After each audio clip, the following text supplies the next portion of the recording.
Assalamualaikum dan selamat sejahtera kepada semua murid.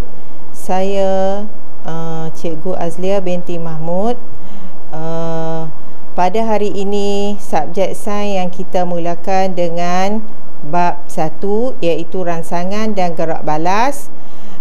Subtopik dia 1.1 sistem saraf manusia. Bahagian 2 iaitu tindakan terkawal. Okey, apakah yang dimaksudkan dengan tindakan terkawal? Ia adalah tindakan yang disedari dan dilakukan mengikut kehendak seseorang. Okey, maksudnya tindakan ini kamu boleh kawal sama ada kamu nak buat ataupun tak nak buat. So, kita boleh kawal kan? Dan semua tindakan terkawal ini dikawal oleh otak.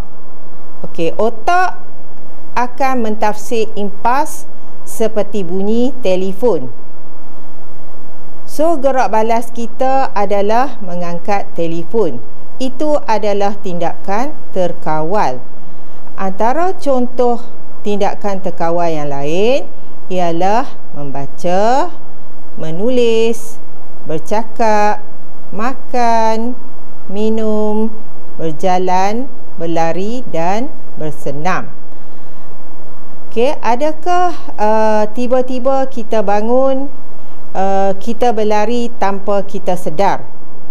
Okey, kita jangan cerita pasal kita menggigau di semasa tidur. Itu adalah tindakan yang kita tidak sedar. Tapi kalau tiba-tiba kita tiba-tiba tanpa dia sedar, adakah tanpa dia sedar dia berlari? Ataupun tiba-tiba dia bangun, dia bersenam? Tidak kan? Sebab itu adalah tindakan yang kita boleh kawal. So, tindakan terkawal akan dikawal oleh otak.